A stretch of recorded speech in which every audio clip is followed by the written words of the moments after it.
WPHT, WOGL HD3 Philadelphia.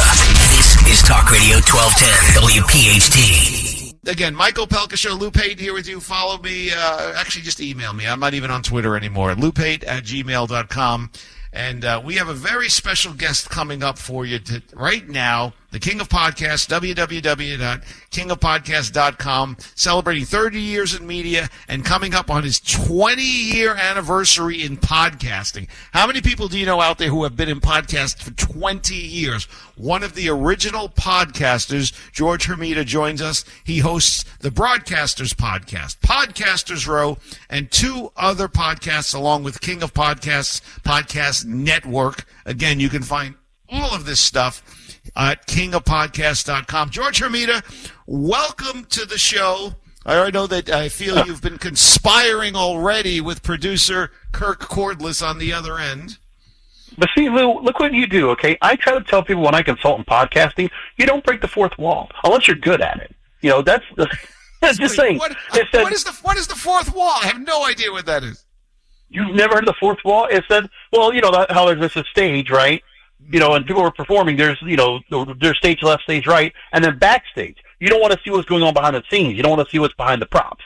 Oh. Breaking the fourth wall. Oh, okay. Well, I have no idea. I had no idea what was going on. By the way, Kurt's doing a great job, and I am breaking his balls because he's telling me, this is what happened. He goes, it's like 3 minutes to the top of the hour, and we're into the break. We're going to take it to the top of the hour. And he says, so I asked him a question. He goes, hold on, I'll be right back. And he never comes back. Next thing I know, I hear dancing in the streets. I have no idea what's going on. I don't know if I'm supposed to start talking. So I got to give him a hard time, George. Got to tease him. I was waiting for like the 5 minute after kind of thing. I was like, wow, top of the hour. Yeah, actually, that is right. When I've been on here a couple of times, you've actually had me with the top. But yeah, there you go. Hello, Pennsylvania. Hello, Philadelphia. Yes, the King of Podcasts, again, kingofpodcast.com. All kidding aside, there's a lot going on. George will be with us the whole hour. If you have any questions for him about his 30 years in media, 20 years in podcasts, what it was like to do a podcast, one of the first podcasts 20 years ago, we'll take your calls on that. But we're also going to talk about how this world of media that we're in affects you. You love your Phillies, you love your Eagles, you love your 76ers, you love your, who else is there? Who am I leaving out? Who's hockey? Flyers, right? Flyers, okay, right?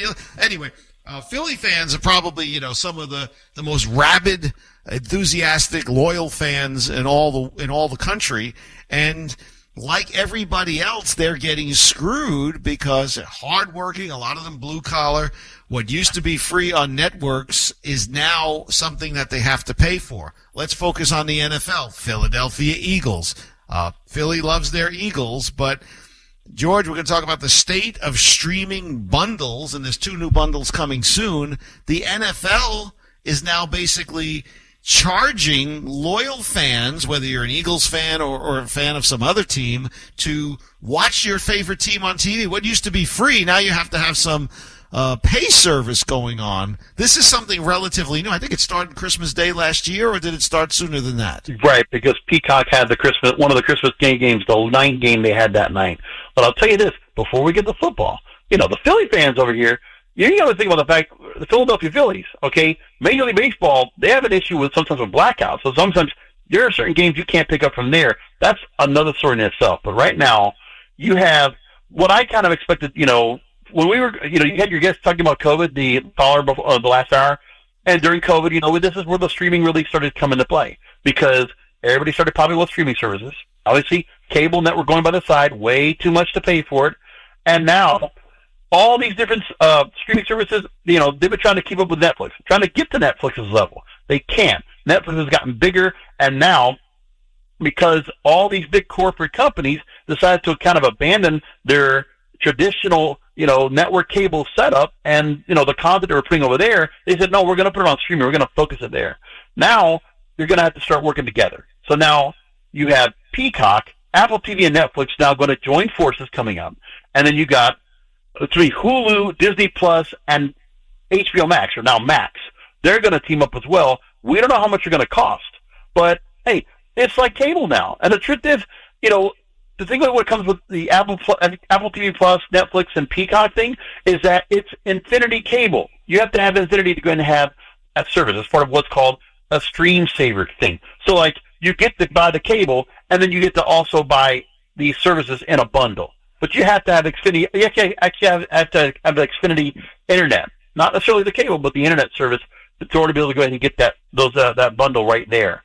And then the other one, Disney and Hulu already teamed up. Now you got Max coming into the mix because they need to work with each other because they can't get people to go ahead and pay the kind of money they pay right now. Okay, Netflix on the top with $23 a month. Now you got HBO Max like $19. The other ones are $15 or $10. It's like it's all going to add up.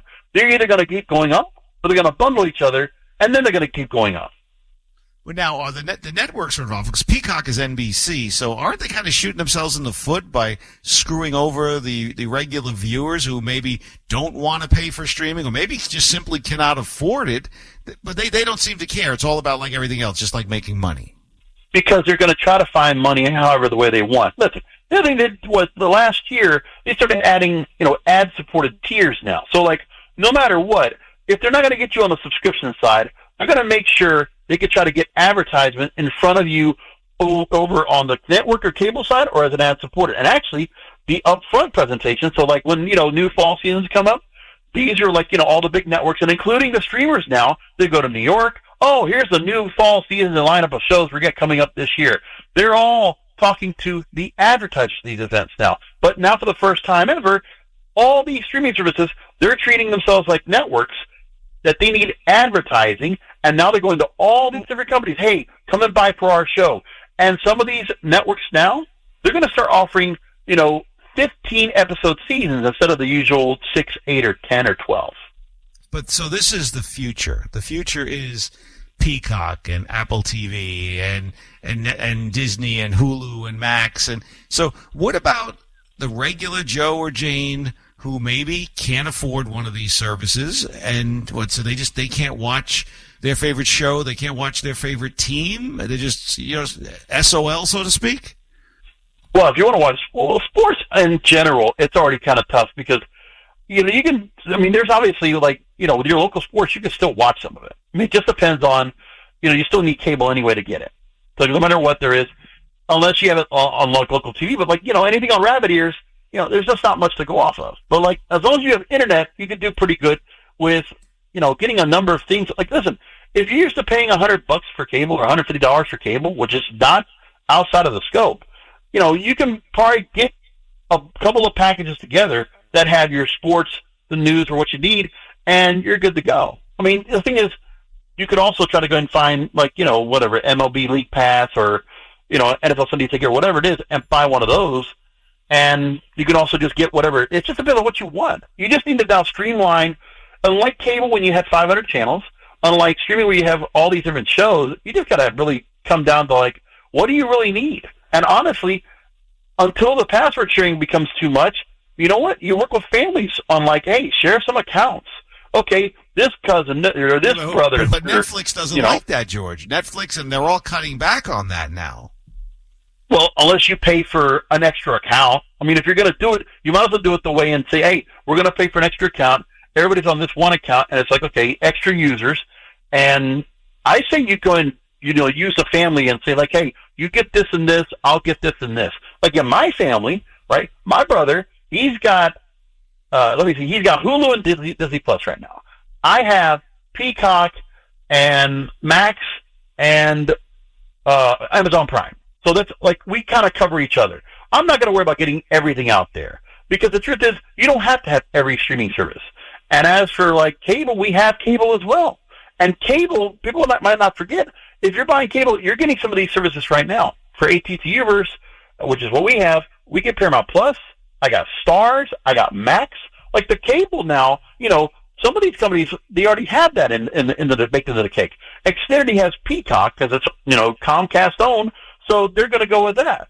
But now Xfinity's doing what kind of Uverse and all these other cable companies have.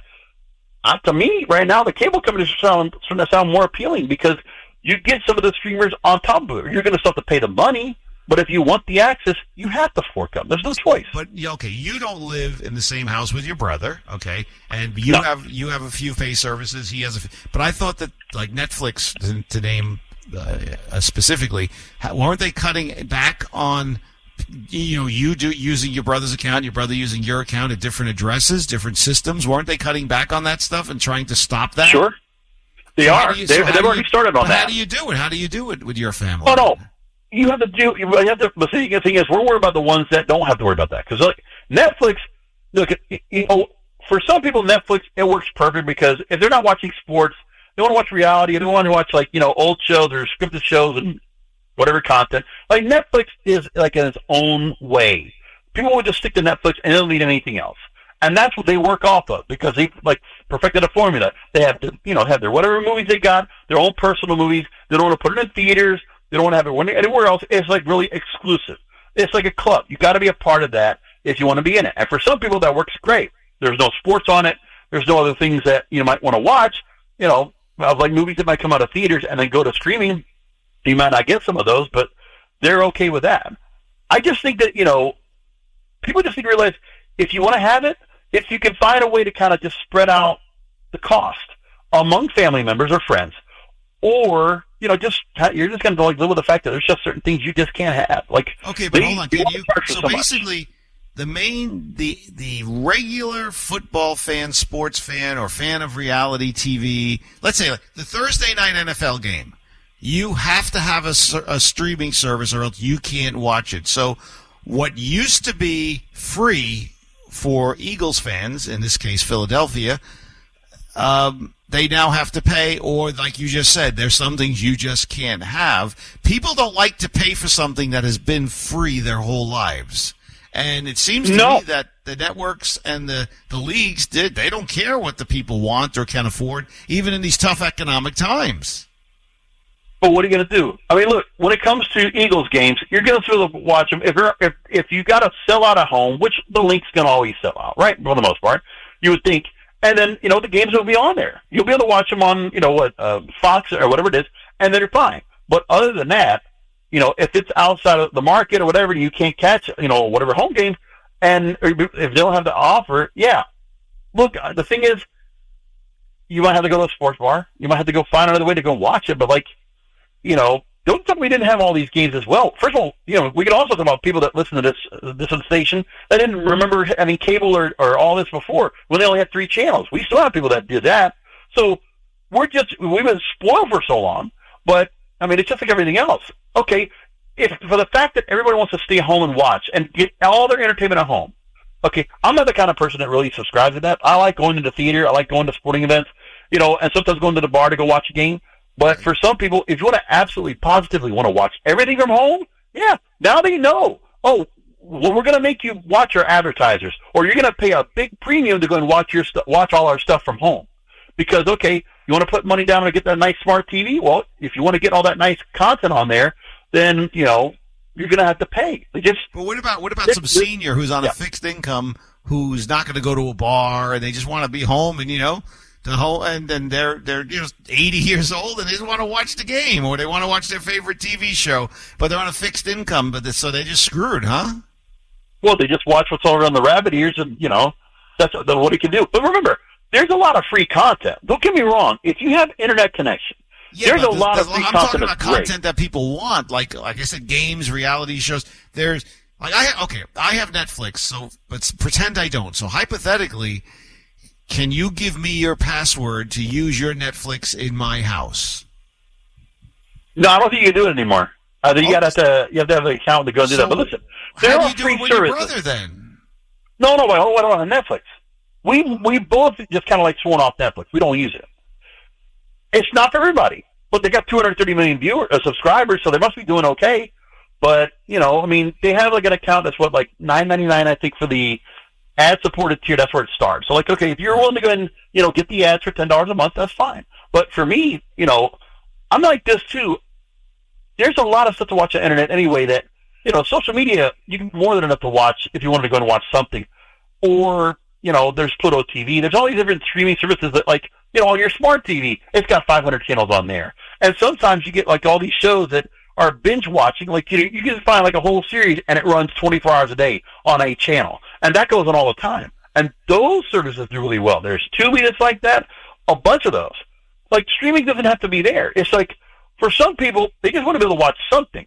But there's also going to be that component of people that say, oh, we want to watch this premium stuff. Like, here's the new show that's coming out. This is the thing that everybody's talking about. It's like, fear of missing out. People feel like, well, we got to go and put the money down so we can watch all this stuff. People don't seem to mind to pay for their entertainment. But I want to back up a little bit. You mentioned something about blackouts. I remember being a kid and New York sports teams where I grew up. There was, correct me if I'm wrong, but if I remember what it was, is that if the game didn't sell out in the arena or the stadium, it would be blacked out from TV. If they sold out in the arena or the stadium, say the Knicks, if the Knicks sold out Madison Square Garden, it would be on TV. If they didn't sell out, it wouldn't be on TV. Did I get that right? That's kind of the way I remember. I think it was like 72 hours before kickoff, yes, or before tip-off. And I remember I was watching. Yes, they do. And it's funny where I remember working on TV news, and I remember the Dolphins were going to play the Bears, and it was a Monday night game. And it was not sold out. Dolphins were not doing good. And the TV station I worked at had nothing else to show. They had to show Death Wish 5 as a movie to show instead of the game. Horrible. But they had no other choice because they could not carry the game because of the NFL blackout rule. But wait, you can black out Monday Night Football of all things?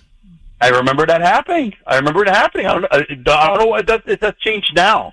But I haven't looked at the rules lately because, honestly, if I got to watch in the NFL, I'll go to a sports bar to watch, or I can watch on TV and I can just find a way to watch it. It's like there's ways to get the Sunday ticket. You can go to a bar, and there's a lot of places that have Sunday ticket, or you can get on YouTube.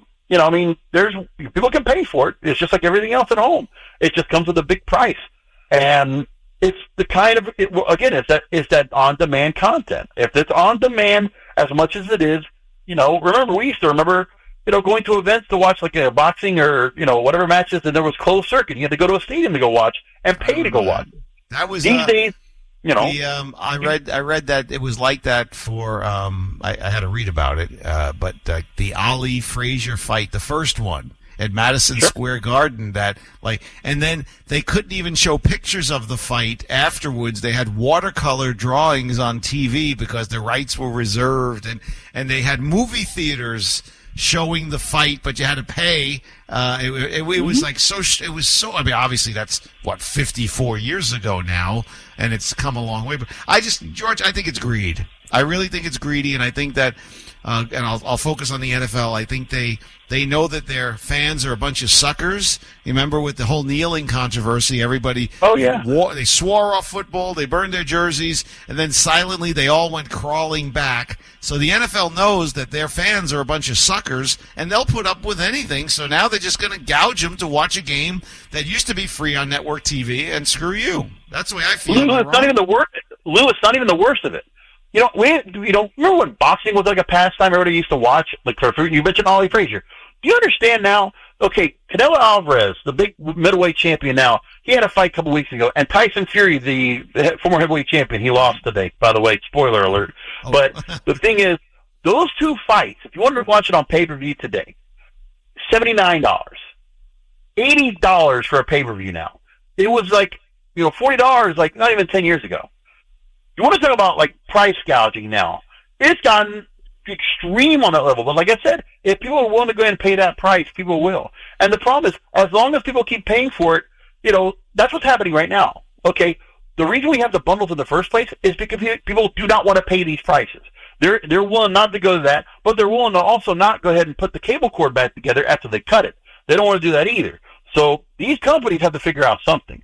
Whether they're going to go back to cable and offer the streaming, which some of them are doing right now, or these bundles. But like I said, this is like everything else. Cable bill is always the same thing. It keeps going up. You might get a discount after a while, but then 3 months later, it's back to the same price. Because that's just the way it is. I think the fans are getting screwed. Just quickly, because we got to go to a break. King of Podcasts, your website, your first podcast that you started doing, that you're still doing all these years later, is about wrestling. And WrestleMania and a lot of other wrestling events really was one of the first with the pioneers, if you will, with the whole pay-per-view deal. And that has grown into, now they have them in stadiums where it used to just be in arenas, and then bigger arenas, your Madison Square Gardens and others.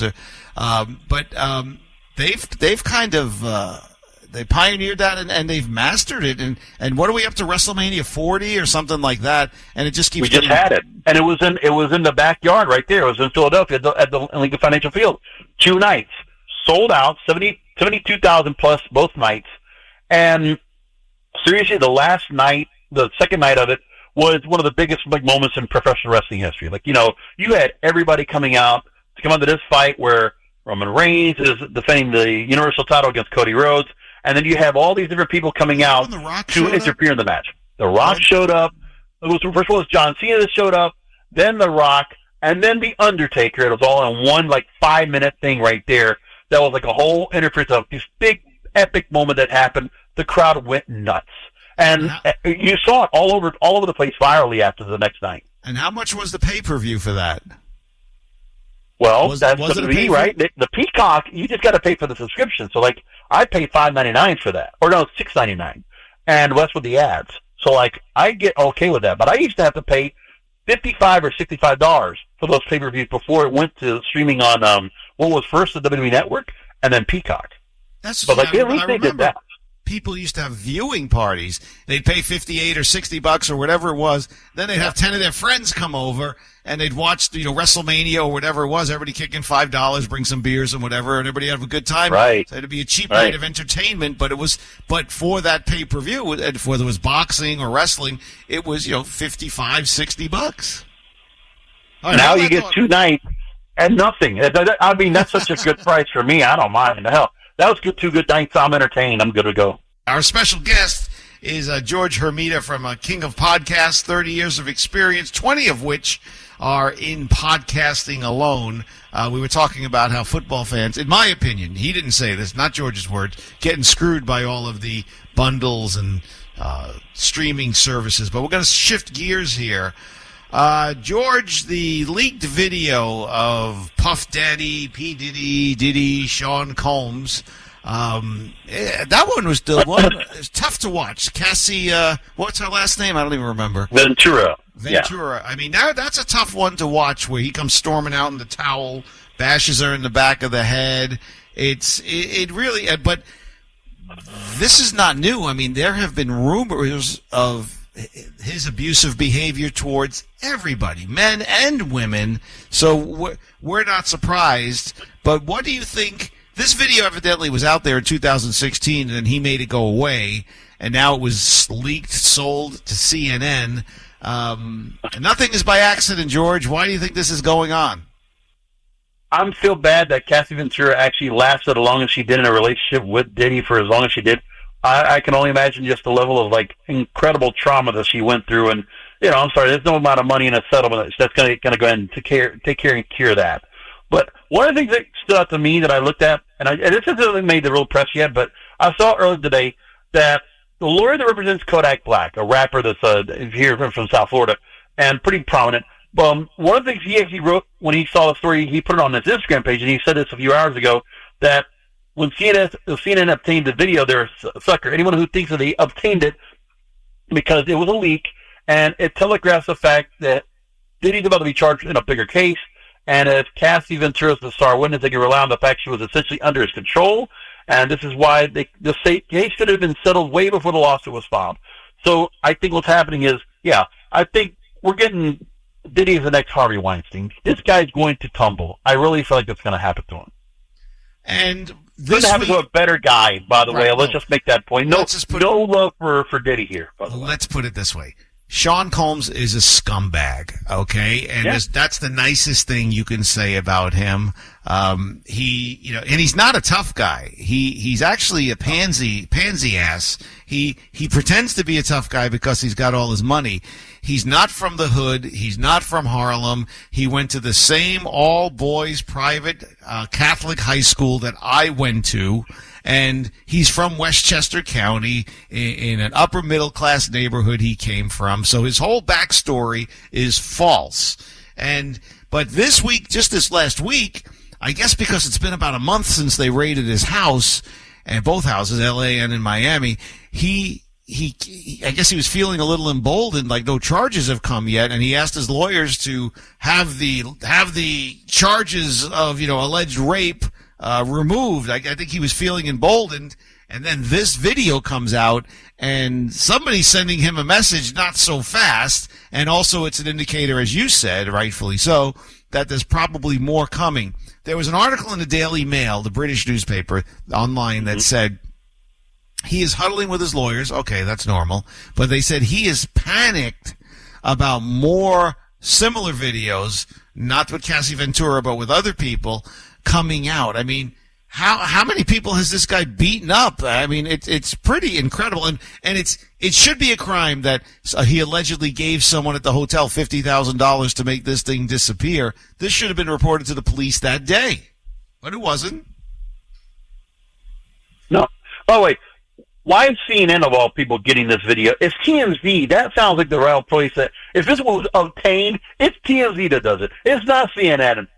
I don't believe that for a second. I thought that was where Harvey Levin must be pissed off tonight from TMZ.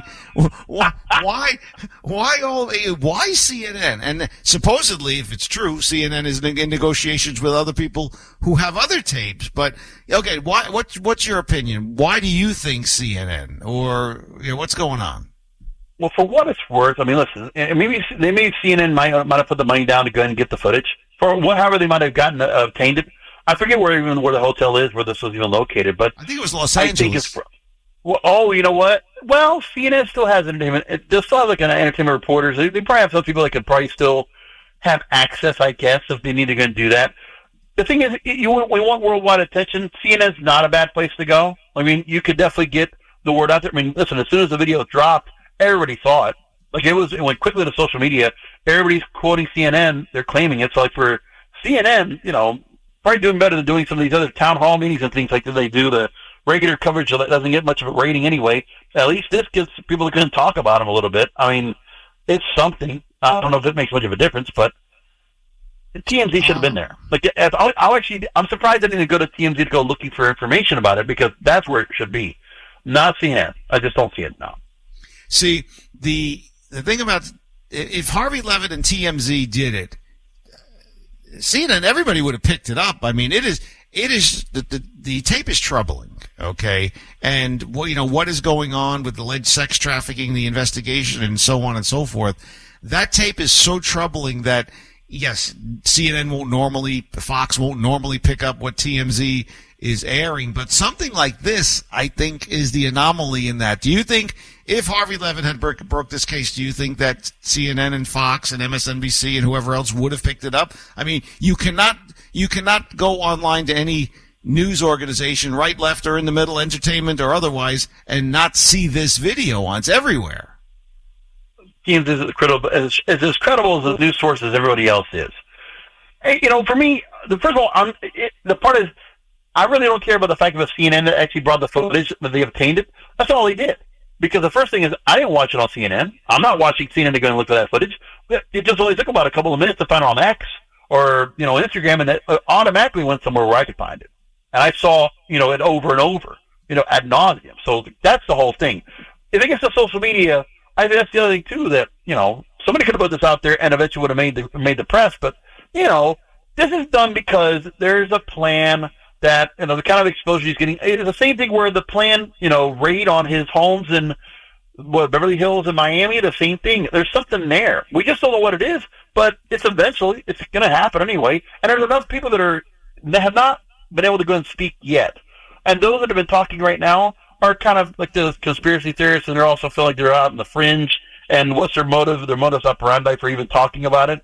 So for Diddy, listen, he's got enemies. And there are just some people that can't talk yet. They're not willing to go and talk because, first of all, he's still a billion-dollar machine, and he's got lawyers, and he can do a lot of things right now to defend himself. But at this point, this was strategic. Somebody decided to go and put this out there. The fact that it was CNN to do it, and again, it was just the security footage. They said there was no audio. I'm open big difference to see if there would be audio of this as well. I mean, 2016 isn't like we hadn't had the technology for it. So I'd like to go and see if there was more, but there's got to be more that comes out there. But so far, nobody else is saying anything yet. I'm waiting for more information. But how full of himself is this guy? He knows the cameras were there. Okay, he's in a fit of rage. Allegedly, he was drunk. You're not thinking about surveillance cameras, but you're in a 5-star hotel. You know there's cameras everywhere. He's obviously done this before. He just doesn't care. And because he knows he can just buy his way out of it. But back to that $1 billion machine you mentioned, he is. He's got more money than he'll ever need. But his days of being a pitch man are over. I mean, he made his most money over the last 10 to 12 years over the Ciroc vodka, which that relationship ended poorly. He's toxic now. He's got, and this is the normal way because, you don't use up all your money. You take it. He's got, they tried to paint it as a negative, but folks, financially, this is a normal thing if you're that rich. You don't use all of your liquid money because a house costs $30 million and you could afford it. You don't spend $30 million. You mortgage it so that, you pay it off over time so you don't use all your money. That's the smart thing. So it was disingenuous for the media a month or so ago to say, oh my God, he's got 8 mortgages and owes $130 million on all of these houses.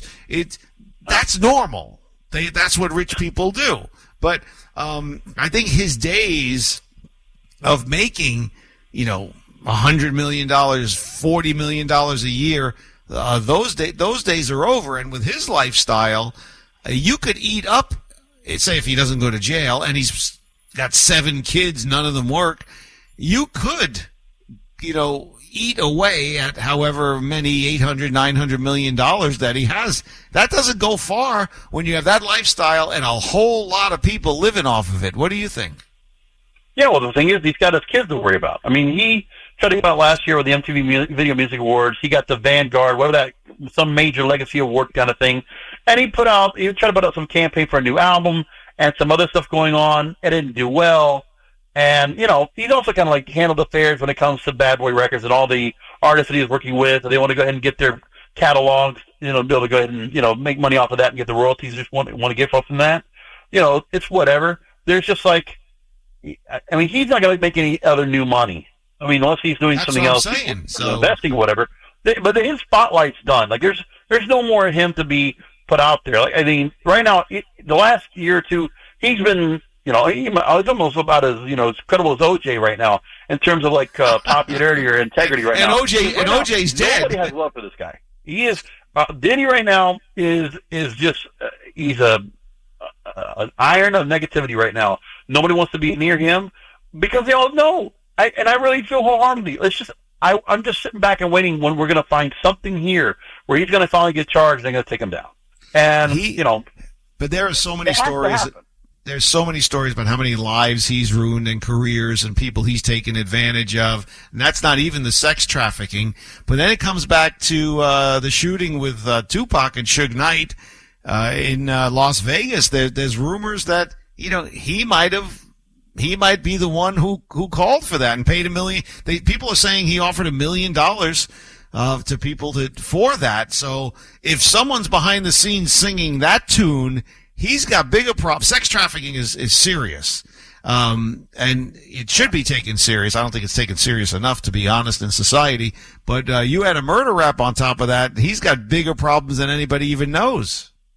Well, the other thing, too, that on Twitter and X, they've been talking about the fact that, with Diddy, one of the things he might be protected right now is the fact that his relationship with President Obama, because they are pretty thick as thieves. There's enough out there in terms of them and coverage and what they've been doing together where they talk to each other quite a bit. And you've seen publicly they know each other. I don't know how close the relationship is, but I would also feel like, what does Diddy know that of other things that are going on at how high a level? How much of a Jeffrey Epstein type caricature can this guy be where he knows so much that it's also like, okay, they're trying to put the pressure on him and something's going to happen, but also who goes down with him if he goes down? That's an excellent question because it begs the Jeffrey Epstein analogy is excellent, George, because it begs the question, like, why haven't they gone after him sooner? I mean, there's been plenty of opportunities to go after him, even going back to the incident with him and Jennifer Lopez, the car race the chase through New York, Shine the rapper, who now lives in Belize.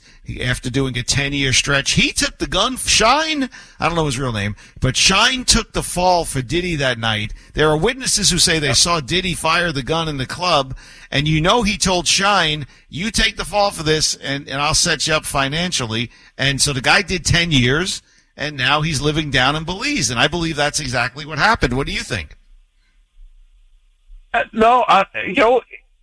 Anything could go on, but the thing is, too, is that I'm looking at what some comments have been said out there.